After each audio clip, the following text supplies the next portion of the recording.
তুমি কি জানো একজন বড় পাপী কিভাবে আল্লাহর কাছে ক্ষমা পেলেন? একজন মানুষ যার জীবনে একটা নামাজও কাজা হয়নি, তবুও সে জান্নাতে নয় জাহান্নামের মুখে দাঁড়িয়েছিলেন। হ্যাঁ গাইজ, আজকে এমন একটি কাহিনী তোমাদেরকে শোনাবো যা শুনে তোমরা অবাক হয়ে যাবে। তো আর দেরি না করে ভিডিওটা একটা লাইক দিয়ে আর চ্যানেলটি সাবস্ক্রাইব করে আমাদের পাশেই থাকুন। ভিডিওটা শুরু করা যাক। সে ছিল খুবই ধার্মিক, সে নামাজ পড়তো, রোজা রাখতো, সবই ঠিক মতো করতো।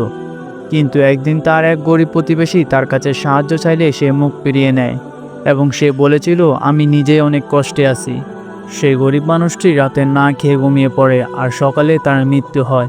এই পাপের জন্যই ফেরেশতারা বলল, তুমি কারো হক নষ্ট করছো, এক নামাজি হয়ে তুমি কৃপণতা করছো।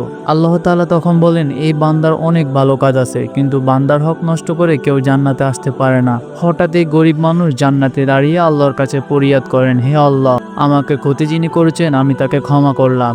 আর তখনই আল্লাহ বলেন, তোমরা সবাই সাক্ষী থেকো, আমি তাকে ক্ষমা করলাম। এই জন্যই বলা হয়, মানুষের হক ছাড়া কেউ জান্নাতে যাবে না। নিজের পাপের জন্য, অন্যের হক নষ্টের জন্য মানুষ ধ্বংস হয়। তুমি কি ক্ষমা চাওয়ার মতো প্রস্তুত? কমেন্ট করো। হ্যাঁ, আমি কিন্তু ক্ষমা চাওয়ার জন্য প্রস্তুত।